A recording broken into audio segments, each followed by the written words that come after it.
Hi friends, आप देख रहे हैं आपका अपना यूट्यूब चैनल एग्जाम दी। और आज हम बात करेंगे जो हमारा जून मंथ है इसकी 15 डेज की जो करंट अफेयर है उस पर बात करेंगे। तो अच्छे से वेदे को समझते हुए चलना, नोट डाउन करते हुए चलना, नोट्स बनाते हुए चलना है। अपने हाथ से लिखने की अलग ही बात होती है। जो आपका आईएएस जो सबसे बड़ी एग्जाम होता है भारत का यूपीएससी, उसमें सारे क्वेश्चन लगे हैं, लगभग 60 क्वेश्चन के आसपास लगे हैं। एक क्वेश्चन लगना बहुत बड़ी बात होती है।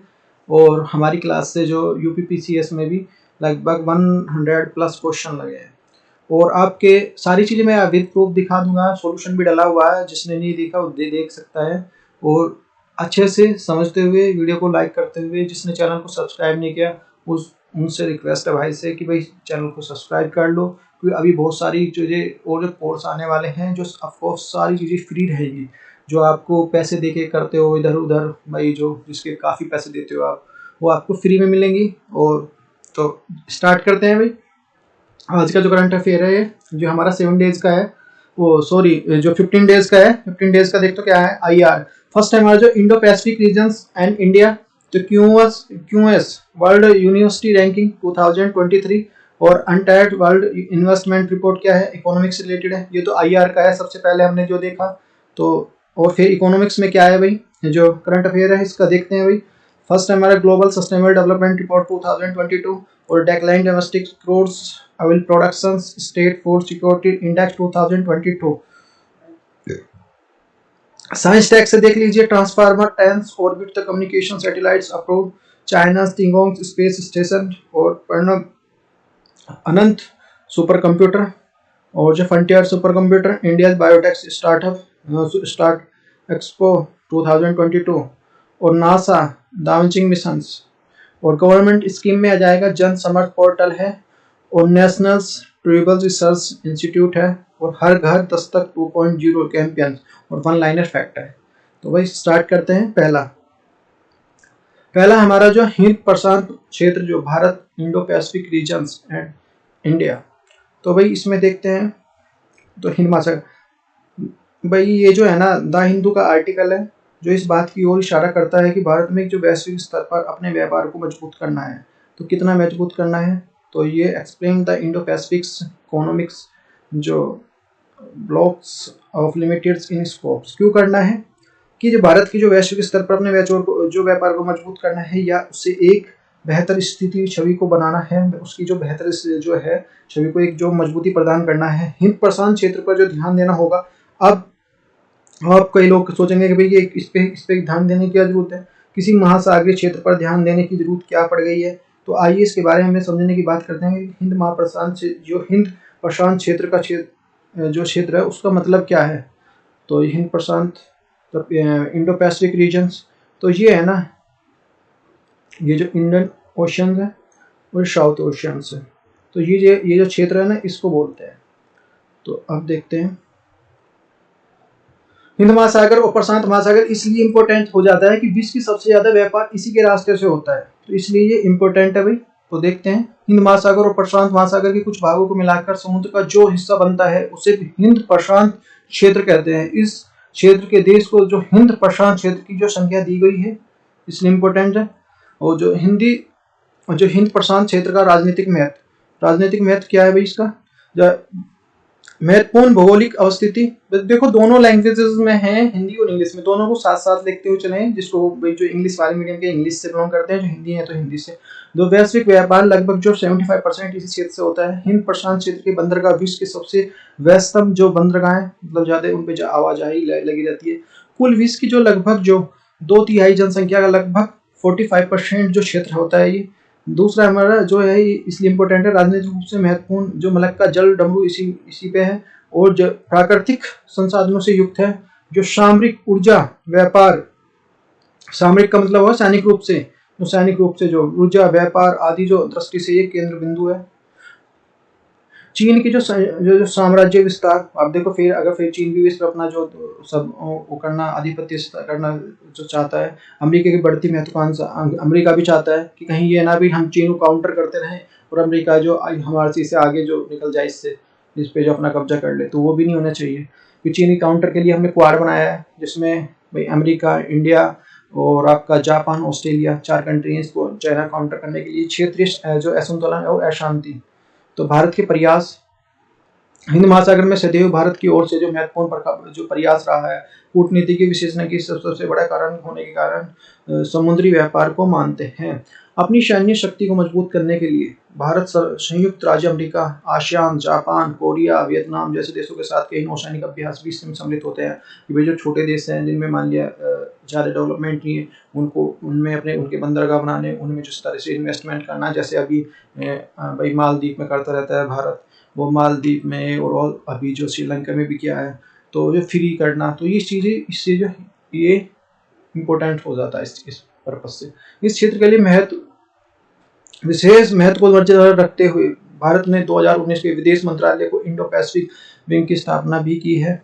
भारत के कई विशेष जो साझेदार जैसे अमेरिका, ऑस्ट्रेलिया, जापान और इंडोनेशिया आदि वास्तविक रूप में हिंद प्रशांत क्षेत्र में जो एशिया पैसिफिक जो plus India Asia Pacific plus India के रूप में देखते हैं इसको, कि भी भारत का जो इस पे आधिपत्य है और जिसमें देखना भी चाहिए। इस प्रकार की नीति का मुख्य उद्देश्य चीन सागर और जो पूर्वी चीन सागर में चीन का मुकाबला करने के लिए भारत को एक प्रमुख शक्ति के रूप में स्थापित करना है। जैसे मैंने बताया, उनकी सहायता करना, छोटे छोटे देशों को लेकर चलेंगे तो आपको एक मजबूती मिलेगी। हालांकि इस क्षेत्र में जो प्रति भारत की जो नीति अधिक से अधिक शांति पर बल देती है, भारत ने इस नीति को मुक्त और खुले समावेशी क्षेत्र के रूप में परिभाषित किया गया है। भारत अफ्रीका के तट पर लेकर जो अमेरिका के तट तक क्षेत्र की जो हिंद प्रशांत क्षेत्र में जो मान्यता देता है। भारत इस क्षेत्र में किसी भी देश के साथ जो आधिपत्य नहीं चाहता। इसके कारण जो भारत, ऑस्ट्रेलिया, इंडोनेशिया जैसे द्विपक्षीय समूह के साथ जो संतुलन स्थापित करने का प्रयास कर रहा है। भारत को क्या करना चाहिए? अब जो भारत को विभिन्न प्रकार की चुनौतियों के बाद जो चीन के अपने साथ संबंधों को प्रबंध करने का प्रयास करना चाहिए ताकि हिंद प्रशांत क्षेत्र में यथावत शांति सुनिश्चित की जा सके। फिर भारत को इस समय जो आसियान केंद्र जो विकास एजेंडा और क्वाड केंद्र संतुलन जो केंद्रित जो सुरक्षा एजेंडा के विकल्प में जो बनाने की जरूरत नहीं है, आवश्यक है दोनों के बीच में समांतर को देखा जाए, इसे समांतर उस पर्पज से देखा जाए। विगत वर्षों में कुछ हिंद प्रशांत के क्षेत्र में लगभग जो आसियान अनेकों देशों की सक्रियता बढ़ता जारी है। हिंद प्रशांत क्षेत्र में रहते हुए भारत मानवीय सहायता, आपदा प्रबंधन, समुद्री निगरानी, कमजोर देशों के पास में अवसंरचना से जुड़ी साझे पहल है। उनको भी जैसे बंदरगाह देना और चीजें फैसिलिटी देना, दवाई जैसे जो वैक्सीन की दी थी, जो कोरोना वैक्सीन की दी थी, तो शुरुआत कर रहा है। वैश्विक राजनीतिक स्तर पर अपनी स्थिति को मजबूत कर सकता है।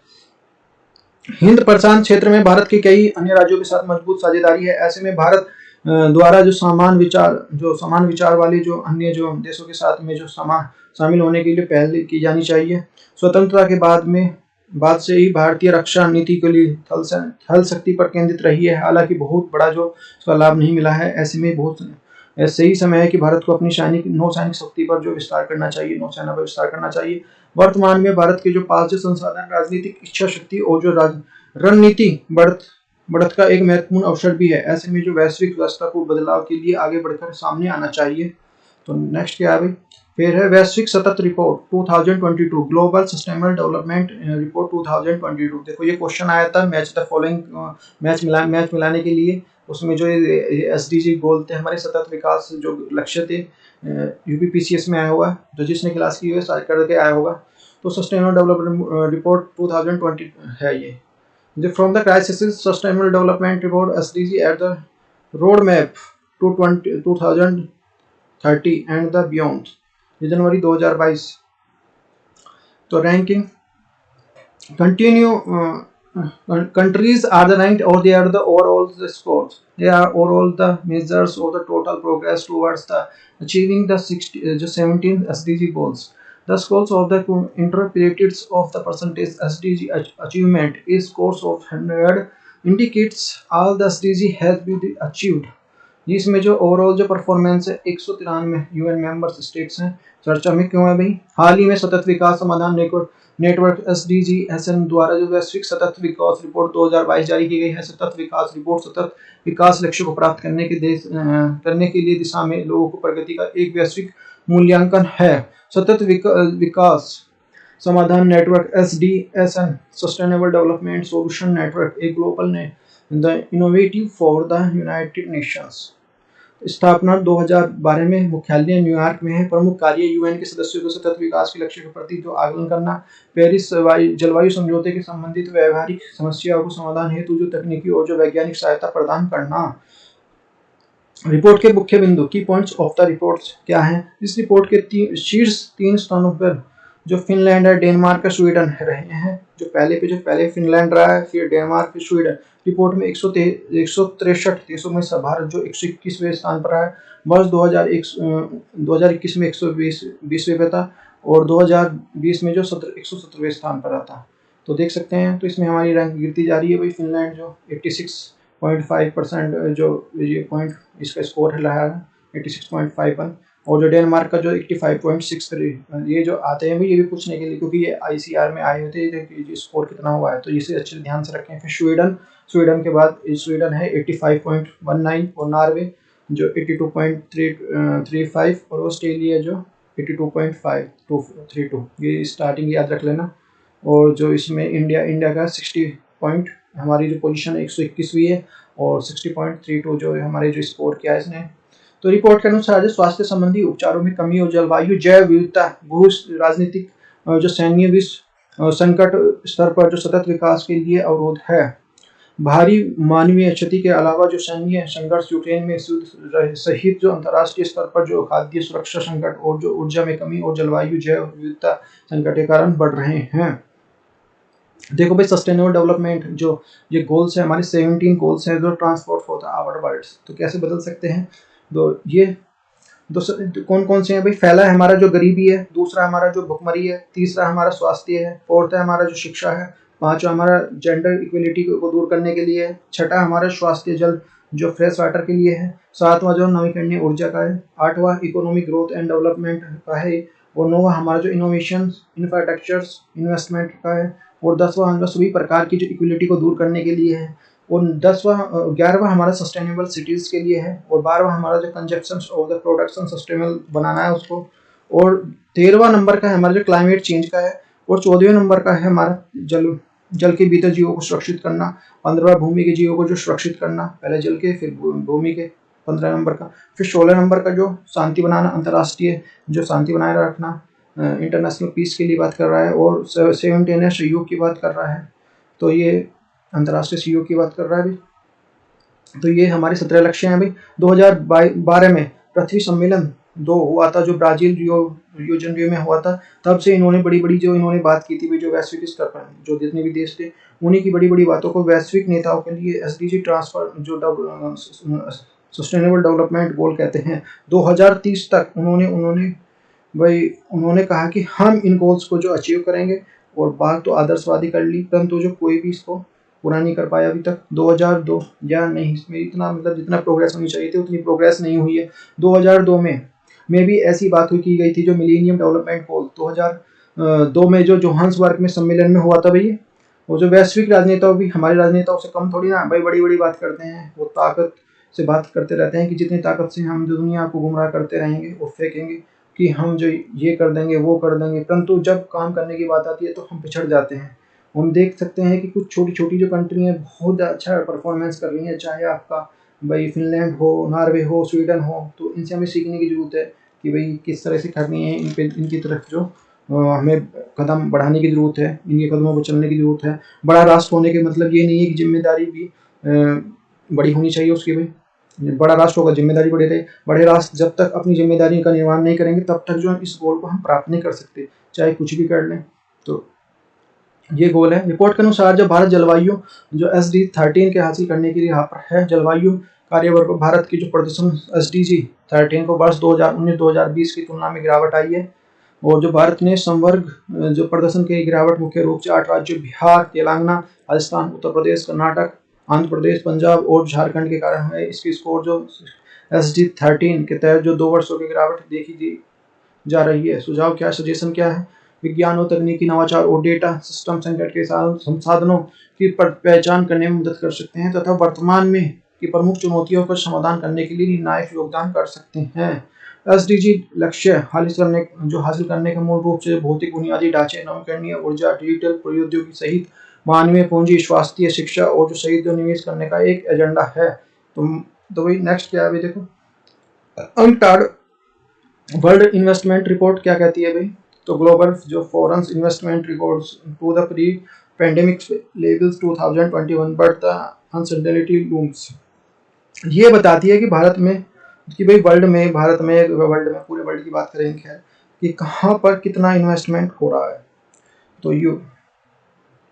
तो हाल ही में व्यापार और विकास की संयुक्त राष्ट्र सम्मेलन United Nation conference of trade and the development UNCTAD, इसकी फुल फॉर्म में याद रख लेना, द्वारा जो विश्व की निवेश रिपोर्ट जारी की गई है। तो ग्लोबल प्रमुख की पॉइंट्स क्या है? Global foreign investment recovery the pre pandemics of level 2021 but the uncertainty looms. तो ये हमारी 9 जनवरी 2022 की है। तो रिपोर्ट के अनुसार जो प्रत्यक्ष विदेशी निवेश एफडीआई को शीर्ष प्राप्तकर्ताओं में भारत वर्ष 2021 में स्थान पर एक स्थान चलाकर 7वें स्थान पर पहुंच गया भारत। भारत में एफडीआई प्रवाह 2021 के घटकर जो 45 मिलियन अमेरिकी डॉलर हो गया है, जो भारत में जो 64 मिलियन अमेरिकी डॉलर था। शीर्ष 10 अर्थव्यवस्थाओं में केवल भारत ने एफडीआई जो प्रवाह को गिरावट देखी गई है। भारत में बाहरी एफडीआई 2021 में 43% बढ़कर 15.5 अमेरिकी डॉलर हो गया है। 367 मिलियन अमेरिकी डॉलर के साथ जो अमेरिकी एफडीआई शीर्ष स्थान पर बना हुआ है। अमेरिका के बाद चीन जो 181 मिलियन डॉलर और जो हांगकांग 141 अमेरिकी डॉलर के साथ दूसरे और तीसरे स्थान पर बना हुआ है। इस रिपोर्ट के अनुसार वैश्विक एफडीआई प्रभाव जो महामारी पूरे जो विश्व स्तर पर पहुंच गया है, अपने पूरे जो एक टॉप पे पहुंच गया है। यह 64% से बढ़कर जो 1.6 ट्रिलियन अमेरिकी डॉलर हो गया है। एफडीआई को जो प्रभावित करने वाले अन्य कारकों में से एक नई सीरीज से जो महामारी प्रभाव, वित्तीय बाजारों में नकारात्मकता भावना, प्रमुख जो अर्थव्यवस्थाओं में बाजार की दर में वृद्धि और जो संभावित मंदी शामिल है। तो UNCTAD in the UN systems, A permanent the intergovernmental bodies of the establishment of United Nations World General Assembly in 1964। 1964 में ध्यान रखना इसका, देखो पूछा जा सकता है। The headquarter in located in Geneva Switzerland, Geneva Switzerland में है। And New York, we are the office in the New York and the Adidas the Addis Ababa में है भैया। नेक्स्ट क्या है? QS world university ranking 2023।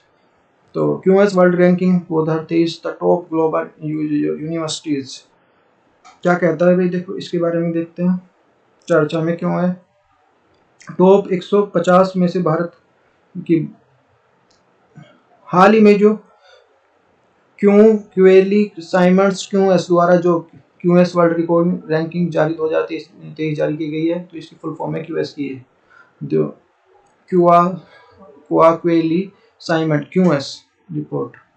तो पेशेवर, ये क्यूएस जो पेशेवर एक वैश्विक करियर और जो शैक्षिक नेटवर्क जिसका लक्ष्य जो व्यक्तिगत जो व्यावहारिक विकास को आगे बढ़ाना है। क्यूएस वर्ल्ड यूनिवर्सिटी रैंकिंग की स्थापना 2004 में हुई थी। इससे पूर्व इसे जो टाइम्स हायर एजुकेशन रैंकिंग के नाम से जाना जाता था। QS world high university ranking विश्व स्तर पर जो प्रतिवर्ष जो क्यूएस विश्वविद्यालय प्रकाशन करता है। अच्छा, टॉप 150 में जो भारत की कोई भी जो यूनिवर्सिटी नहीं है, वो भी भारत में जितने भी जहाँ पे वो भारत है जहाँ पे नालंदा, जिसने नालंदा दिया, जिसने जो वही तक्षशिला दिया और जिसे जो वर्ल्ड हेरिटेज में शामिल किया गया है, और यहाँ पे जो 150 में कोई भी यूनिवर्सिटी शामिल नहीं है। तो हमारे लिए बहुत सोचने वाली बात है। ठीक है कि उनके मानस कुछ अलग हो सकते हैं, कुछ पैरामीटर अलग हो सकते हैं, क्या सच में ही हमारे लिए सवाल नहीं है? क्या आज हम जो भारतीय होने के जो गुरु करते हैं, दम भरते हैं कि हम भारतीय हैं, कि हमारा जो इतिहास स्वर्णिम होता है, कि हमारे जो पूर्वज इस तरह के थे और हमारा जो गोल्डन पीरियड रहा है, सब कुछ जो हम किसी भी सोने की जो हमें जो लोग सोने की जो पूरा देश जो पूरा वर्ल्ड जो सोने की चिड़िया कहकर पुकारता था इंडिया को, इस प्रकार की जो खुश हो जाएंगे तो यह सफिशिएंट होगा हमारे लिए। पर आज क्या है कि इतिहास में जो स्वर्णिम दिनों को याद करके संतुष्ट हो जाएंगे तो ये हमारे लिए आज संतुष्टि प्राप्त कर लेंगे। लेकिन एटलीस्ट हम ऐसी जो यूनिवर्सिटी नहीं बना पा रहे हैं कि जो टॉप जो 20 में जगह ले, एटलीस्ट जो और भी जो 50 में तो जगह हो गई 1-2 यूनिवर्सिटी की, अगर और टॉप 100 में कम से कम 4-5 यूनिवर्सिटी होनी चाहिए। ये देखा जाता है कि भारत में जो एजुकेशन का लेवल किस हद तक जो इंटरनेशनल कंपेरिजन में कितना गिर गया है। और भाई जब आईएएस के लिए बात इंग्लिश की डिमांड करते हैं तो अच्छी यूनिवर्सिटी क्यों नहीं बना पाते हम? अभी जो इतिहास की बदलने के लिए हम जो इतिहास बदलने में लगे हैं, अभी जो इंडिया जो है हमारा, वो जो ये राजनेता और जो ये भी हैं, हम जो ये जो इतिहास बदलने में लगे और भविष्य थोड़ी बदलने के लिए काम करना है, हमें विश्व गुरु बनना है। यदि हमें विश्व गुरु बनना है तो बनने के लिए हकीकत में कुछ काम करना चाहिए। उसके लिए स्कूल यूनिवर्सिटी अच्छी होनी चाहिए। जरा याद तो करिए कि आप जिले में जो कितनी तीन वर्षों में कितने स्कूल, कितनी यूनिवर्सिटी, कितने खुले हैं, बल्कि 3-4 जो बंद जरूर, 3 खुले नहीं है लेकिन 4 जरूर बंद जरूर हो गए होंगे। ये हमारे लिए संकट चुनौतीपूर्ण जो समय है, इस संकट के समय में जो इतिहास नहीं, हमें जो भविष्य बदलने की आवश्यकता है कि भविष्य बदलना होगा। यदि भविष्य नहीं बदलेंगे तो फिर आने वाली जनरेशन के लिए जो प्रॉब्लम होगी। हम अपने बच्चों को जो एजुकेशन कैसा देना चाहते हैं, विश्व स्तरीय एजुकेशन देना चाहते हैं कि जो हम कहाँ लेकर जाना चाहते हैं उनका भविष्य को, स्थिति बहुत ही दयनीय हो गई है। हम जो भारतीय लोग जो टॉप 20 वाली यूनिवर्सिटी में जगह नहीं बना पा रहे हैं, भले ही चाहे जो हम आर्गुमेंट कुछ भी कर लें, कोई भी तर्क देने की नहीं, परंतु जो सच स्वीकारना पड़ेगा कि हम पिछड़ते जा रहे हैं। जरूरत है कि हमें बेहतर करने की, जरूरत है कि सरकार को एजुकेशन लेवल में जो इन्वेस्टमेंट करने की, तो ये बहुत बड़ी बात है। क्यूएस ये जो Siemens of the world of the leading the provides the service of the analytics and the investment of global higher education sectors, whose are the missions and enables the ables of the motivate pupils of where are they are the worlds of the multi, they are the potential through the education achievement। इस तरह की है देखो। तो यहाँ मूल्यांकन के कुछ मानदंड हैं इनके क्यूएस रैंकिंग के। अकादमिक पुस्तिका एकेडमिक्स का रेपुटेशन 40% है। जो नियोक्ता एम्प्लॉय रेपुटेशन जो 10% है। थर्ड है हमारा जो संख्या है छात्र अनुपात, जो facility and the student ratio 20% है। उत्कृष्ट प्रति सगाएं द सिटीजन्स पर जो फैसिलिटी 20% है। अंतर्राष्ट्रीय संकाय अनुपात जो इंटरनेशनल फैसिलिटी रेशियो 5% है। अंतर्राष्ट्रीय छात्र अनुपात इंटरनेशनल स्टूडेंट रेशियो 5% है। तो 6 हो गए। तो विश्व रैंकिंग जो ग्लोबल रैंकिंग, तो अमेरिका का जो Massachusetts institute of technology MIT है, इंडिया का MIT नहीं है, ये अमेरिका का है। लगातार जो 11वें साल जो टॉप पर रहा, देखो कहाँ अमेरिका टॉप कर रहा है। दूसरे स्थान पर जो कैम्ब्रिज विश्वविद्यालय, इसके बाद जो स्टैनफोर्ड जो विश्वविद्यालय है। तो ये देखो फर्स्ट पे जो 100 में जो अमेरिका का जो कैम्ब्रिज, फिर सेकंड पे जो यूनिवर्सिटी हो जो कैम्ब्रिज यूनाइटेड किंगडम, इस तरह से स्टैनफोर्ड जो 3rd नंबर पे रहा है। इनकी जो भारत रैंकिंग, भारत में जो IIT जो इंडियन इंस्टीट्यूट ऑफ साइंस जो 49.5 जो बेंगलोर, ये 155वें स्थान पर है। 150 में भी नहीं बना पाए हम जो अपने स्थान। और 172वें number Indian Institute of Technology Bombay IIT Bombay 46.7% जो इसका स्कोर रहा। और 174 नंबर पे जो institute of technology Delhi IIT Delhi 46.5%। तो इस तरह से देख सकते हैं। ये भारत विज्ञान संस्थान IISc को जो सर्वोच्च स्थान दिया गया। इसके बाद जो IIT बॉम्बे और जो IIT दिल्ली को स्थान मिला है। वैश्विक स्तर पर जो 1000 भारतीय संस्थानों कुल मिलाकर जो 22 से बढ़कर जो 27 हो गई है। IISc जो बेंगलुरु दुनिया का शीर्ष अनुसंधान विश्वविद्यालय है, जिसमें जो मैट्रिक के लिए जो 100 में से 100 स्कोर प्राप्त किया है। इसके अलावा जो IISc जो बेंगलुरु QS वर्ल्ड रिकॉर्ड में जो 200 में से सबसे तेजी से बढ़ता हुआ दक्षिण एशियाई विश्वविद्यालय है। इसके IISc के अलावा जो 8 IIT दिल्ली, बॉम्बे, मद्रास, कानपुर, खड़गपुर, रुड़की, गुवाहाटी और इंदौर में विश्व स्तर पर जो 500 में स्थान दिया गया है अभी। तो व्हाट इज द नेक्स्ट देखते हैं नेक्स्ट न्यूज क्या। राज्य खाद्य सुरक्षा सूचकांक 2022, स्टेट फूड सिक्योरिटी इंडेक्स 2022 चर्चा में क्यों है, न्यूज में क्यों है। हाल ही में 7 जून को विश्व खाद्य दिवस के रूप में जो केंद्रीय स्वास्थ्य मंत्री द्वारा जो खाद्य सुरक्षा मानक और जो प्राधिकरण FSSAI के द्वारा चौथा राज्य खाद्य सुरक्षा रूल जो जारी किया गया है। यह भी हमारे देश में कौन राज्यों में कितने भोजन की उपलब्धता है, जो ये हमारे जो इंडेक्स है खाद्य सुरक्षा जो सुरक्षा इंडेक्स, ये बताता है। और कौन इसके में जो पिछड़ा हुआ है, तो उसकी बात पे चर्चा कर रहे हैं। प्रमुख बिंदु की पॉइंट क्या कौन सा है। तो winners of the food safety index 2021-2022, Tamil Nadu जो score the top of the sport to replace the Gujarat, which is the hold of second place, and the Maharashtra has been the third place. In 2020 and 21, the index amongst the biggest states of India, Tamil Nadu ranked third, and while the Gujarat held the spots of the followed by the Kerala में। और छोटे राज्यों में Goa first पे है। तो ये मणिपुर और सिक्किम इसमें सेकंड और थर्ड है। और जम्मू कश्मीर, ये यूटी में जो जम्मू कश्मीर फर्स्ट पे है। सेकंड पे जो दिल्ली और चंडीगढ़ फिर आते हैं।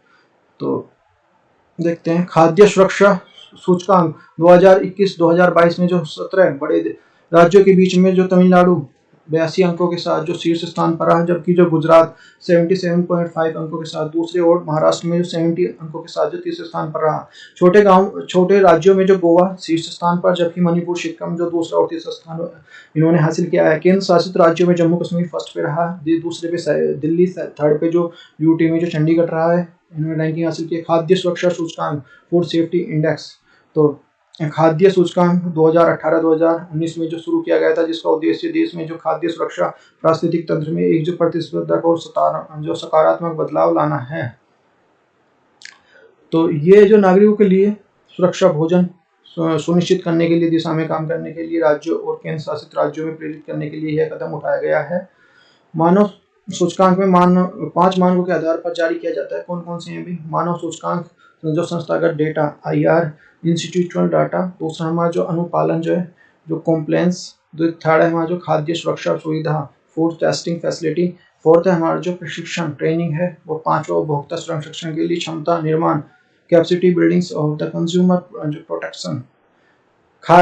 भारतीय खाद्य सुरक्षा मानक प्राधिकरण FSI के लिए food safety and the standards authority of India. खाद्य सुरक्षा और मानक अधिनियम 2006 के तहत जो 2008 में स्थापना किया गया था, इसका मुख्यालय नई दिल्ली में है। संबंधित मंत्रालय केंद्रीय स्वास्थ्य एवं परिवार कल्याण मंत्रालय है। जो FSSAI जो पौष्टिक खाद्य पुरस्कार जो पदार्थों उत्पादन, भंडारण, वितरण, बिक्री, आयात के संदर्भ में जो आवश्यक दिशा निर्देश जारी करने का कार्य करता है। साथ में जो FSI के लिए खाद्य सुरक्षा खाद्य मानकों के बारे में सामान्य जागरूकता को बढ़ावा देने के लिए कार्य करता है। विश्व खाद्य सुरक्षा दिवस 7 जून को मनाया जाता है। जो 7 जून को प्रत्येक वर्ष जो विश्व खाद्य सुरक्षा दिवस के रूप में मनाया जाता है। उद्देश्य जो खाद्य सुरक्षा के लिए प्रति लोगों को जागरूक करना है। जो संयुक्त राष्ट्र महासभा ने दिसंबर 2018 को खाद्य कृषि संगठन के सहयोग से विश्व खाद्य सुरक्षा दिवस मनाने की घोषणा की थी। नेक्स्ट है 10 जो इन ऑर्बिटल संचार उपग्रह को हस्तांतरित करने के लिए मंजूरी। द इंडियन एक्सप्रेस की न्यूज है जो cabinet approach of the transfer the 10 orbit of communication satellite to the NASIL। चर्चा में क्यों रहा है? हाल ही में भारत सरकार द्वारा न्यू स्पेस इंडिया NSI को 10 ऑर्बिटल संचार उपग्रह को हस्तांतरित करने का स्वीकृति प्रदान की है। जो किसी को भी अगर मान लिया सैटेलाइट वो लेनी है, सुविधा लेनी है, तो ये जो हमारी जो है इंडियन रिसर्च इंस्टीट्यूट नहीं इसरो नहीं देगी, तो उसके लिए जो है इन्होंने एक संस्था बना दी है NSIL, इसके थ्रू ले सकते हैं, अलग से बना दिए। इसके जो क्योंकि प्राइवेट भी अब जो है अपने सैटेलाइट उतारेंगे, जैसे अमेरिका में करते हैं, जैसे एलन मस्क का है, तो इस तरह से SpaceX है और भी है। तो इस प्रकार के लिए NSI के लिए अधिकृत शेयर पूंजी 1000 करोड़ रुपए बढ़ाकर जो 7500 करोड़ रुपए की जाने की जो स्वीकृति प्रदान की गई है। न्यू स्पेस इंडिया लिमिटेड भारतीय अंतरिक्ष अनुसंधान संगठन इंडियन स्पेस रिसर्च ऑर्गेनाइजेशन की जो वाणिज्यिक शाखा है, इसका मुख्यालय बेंगलुरु में है। अंतरिक्ष के क्षेत्र में जो इसरो द्वारा की गई अनुसंधान और विकास गतिविधियों व्यावसायिक उपयोग हेतु जो न्यू स्पेस इंडिया लिमिटेड को 100 करोड़ रुपए की जो अधिकृत शेयर पूंजी के मार्च 2019 में जो संगठित किया गया था। NSIL के लिए एक्ट्रिस कॉरपोरेशन के बाद इसरो दूसरी व्यावसायिक शाखा है। एक्ट्रिक्स जो कॉरपोरेशन का मुख्य रूप से जो 1992 में इसको विदेशी उपग्रह के वाणिज्य प्रशिक्षण की सुविधा हेतु स्थापित किया गया था। NSIL का उद्देश्य भारतीय अंतरिक्ष कार्यक्रम की भागीदारी को बढ़ाना है, अंतरिक्ष में संबंधित सभी प्रकार की गतिविधियों को साथ ले लाना और जो संबंधित जो प्रौद्योगिकी के निजी उद्यमशीलता को बढ़ावा करना है। नेक्स्ट क्या है? नेक्स्ट है हमारा चीन का जो Tiangong station, China. The Hindu की न्यूज है, Chinese the astronauts of the interest of Tiangong space station modules after the successfully launched. तो ये चर्चा में क्यों है भाई? न्यूज में क्यों है? हाल ही में चीन ने 3 जो अंतरिक्ष यात्रियों को तियांगोंग अंतरिक्ष स्टेशन को ऑर्बिटर मॉड्यूल को प्रवेश कर लिया गया है। तो तियांगोंग स्टेशन जो स्टेशन है चीनी अंतरिक्ष स्टेशन है, जिसे पृथ्वी से 340 और से 450 किलोमीटर के बीच में अर्थ ऑर्बिटल में बनाया गया है। यह चीन के जो मानव युक्त अंतरिक्ष यान कार्यों का हिस्सा है और देश का पहला जो दीर्घकालीन यानी कि लॉन्ग टर्म स्पेस स्टेशन हुआ है, वही अंतरिक्ष स्टेशन है। चीन ने वर्ष 2021 में अपने एक स्थायी स्टेशन के लिए तियानवे नामक जो एक मानव रहित मॉड्यूल लॉन्च जारी किया था, जिसके जिसके वर्ष 2022 में अब तक पूरा होने की उम्मीद है। इंटरनेशनल स्पेस स्टेशन के बारे में देखते हैं। इंटरनेशनल स्पेस स्टेशन एक निवास योग्य कृत्रिम उपग्रह है। International space station is the जो habitable artificial satellite which is the largest man made structure of the earth orbit, जो पृथ्वी की जो निचली सतह में सबसे मानव निर्मित संरचना है। यह 5 अंतरिक्ष एजेंसियां नासा, जो रोसमोसकोस, जक्सा जापान, ईएसए यूरोप और जो सीएसए कनाडा के बीच में जो संयोगात्मक प्रयास है। वस्तुतः जो अंतरिक्ष स्टेशन का सबसे बड़ा जो अंतरिक्ष यान जो लंबी अवधि के लिए पृथ्वी की निम्न कक्षा में रहता है, वह अंतरिक्ष का सबसे बड़ा प्रयोगशाला की तरह जो अंतरिक्ष में यात्रियों के द्वारा कई मिनट अनुसंधान और परीक्षण करने के लिए सुविधा प्रदान करता है। तो ये देख सकते हैं, ये इंटरनेशनल स्पेस स्टेशन है ये। What is the next? तो परम अनंत सुपर कंप्यूटर जो न्यूज एक्सप्रेस का ये द परम infinite super computer in start in eight IIT Gandhinagar चर्चा में क्यों है? हाल ही में जो अत्याधुनिक जो सुपर कंप्यूटर परम अनंत को जो भारतीय प्रौद्योगिकी आईआईटी संस्थान गांधीनगर गुजरात में स्थापित किया गया है। परम अनंत राष्ट्रीय सुपर कंप्यूटर मिशन के तहत जो विकसित सुपर कंप्यूटर जो 338 टेरा फ्लॉप की क्षमता के साथ कार्य करने में सक्षम है। यह कंप्यूटर जो एआई, मशीन लर्निंग, जीनोम जो अनुक्रमण और डीएनए अध्ययन करेगा, बायो इंजीनियरिंग और परमाणु और जो आणविक विज्ञान, रोबोटिक्स, अप्लाइड गणित और जो खगोल विज्ञान और जो खगोल तक भारतीय भौतिकी, सामग्री विज्ञान, क्वांटम यांत्रिकी आदि क्षेत्रों में सहायता प्रदान करेगा। राष्ट्रीय super computer mission international super computer mission क्या कहता है? इस मिशन को जो विज्ञान और प्रौद्योगिकी विभाग तथा इलेक्ट्रॉनिक्स एवं सूचना प्रौद्योगिकी विभाग कार्यान्वित कर रहे हैं। इसके लिए सीडैक और Indian Institute of science IISc जो बेंगलुरु को नोडल एजेंसी नियुक्त किया गया है।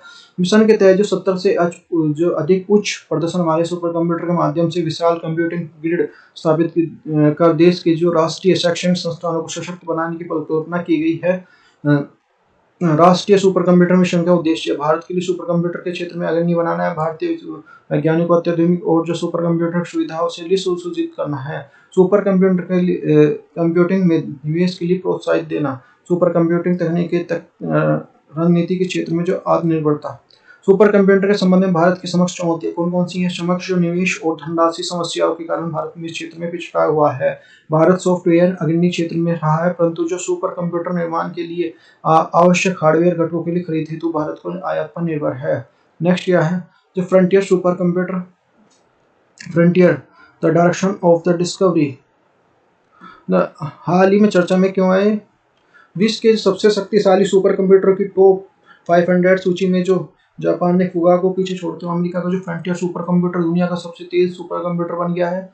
तो इसकी जो स्पीड देख सकते हैं भाई, तो ये जो फ्रंटियर भारत के सुपर कंप्यूटर की स्पीड जो 10 टू द पावर 13 जो पेंटाफ्लॉप है, वहीं जो हम जो 8.3 पर है, वहाँ पे 1100 अमेरिका 1100 के आसपास पहुँच के 1100 पेंटाफ्लॉप इस तरह से इसको मेजर करते हैं। इसी गति जापान के फुगाको सुपर कंप्यूटर के लिए 442 पेटा फ्लॉप्स से भी अधिक है, जब अब तक की दुनिया का सबसे तेज सुपर कंप्यूटर था जो ये Fugaku. Do you know the top 500 project ranks of detail the 500 most powerful supercomputer in the world. The project was started in 1993 and the published and the unupdated list of the supercomputer tweak in year June and the November. जून और नवंबर में 2 बार आती है, ये update list आती है। What is the next? NASA का जो Dachigam mission क्या कहता है? दाचिंग मिशन क्या कहता है ये, इसको देखते हैं। तो ये नासा जो मिशन के नाम के एक जो ना लॉन्च करने जा रहा है, जो डेविनिक्स का अर्थ है deep atmospheric Venice investigations of noble gases and chemistry and imaging missions. यह मिशन 2029 तक शुक्र ग्रह के निकट जो उड़ान भरेगा और इसके लिए कठोर वातावरण का पता लगाएगा। अंतरिक्ष के लिए शुक्रयान के स्थानांतरित वातावरण की खोज करेगा। यह जून 2031 तक शुक्र की सतह पर पहुंच जाएगा। मिशन के शुक्र के बारे में डाटा कैप्चर करेगा। वैज्ञानिक 1980 के दशक की शुरुआत में अपनी कोशिश कर रहे हैं। What is the next? जनरत से जन समर्थ पोर्टल देखते हैं भाई। National portals of the credit link of government scheme है ये। स्कीम 13 लोन्स जो 4 लोन कैटेगरीज में इस तरह से चर्चा में क्यों है? हाल ही प्रधानमंत्री नरेंद्र मोदी ने नई दिल्ली क्रेडिट लिंक सरकारी योजनाओं के लिए एक राष्ट्रीय पोर्टल जन समर्थ पोर्टल लॉन्च जारी किया है।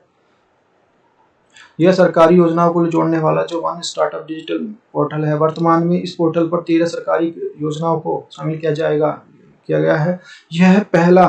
यह अपनी तरह का जो पहला मंच है जिसे लाभार्थियों को सीधे ऋणदाताओं से जोड़ता है। इस पोर्टल का मुख्य उद्देश्य विभिन्न प्रकार के क्षेत्रों में समावेशी विकास के सरल और जो आसान डिजिटल प्रक्रिया के माध्यम से सुनिश्चित करना है ताकि उचित सरकारी लाभों को लाभार्थी तक पहुंचाया जा सके। यह पोर्टल कृषि, आजीविका, शिक्षा श्रेणियों के तहत जो सरकारी योजनाओं के अंतर्गत जो ऋण को सुविधा प्रदान करना है। यह पोर्टल लाभार्थी को जो ऋण प्रक्रिया के तहत जो चरण को नवीनतम जानकारी को अवगत कराता है। What is the next? राष्ट्रीय जनजातीय अनुसंधान संस्थान नेशनल ट्राइबल रिसर्च इंस्टीट्यूट, तो ये है ministry of the tribals affairs government of India. चर्चा में क्यों है भाई? हाल ही में केंद्रीय गृह मंत्री अमित शाह ने नई दिल्ली में जनजातीय कार्य मंत्रालय के तहत जो राष्ट्रीय जनजातीय अनुसंधान national tribals research institute NTRI का उद्घाटन किया है।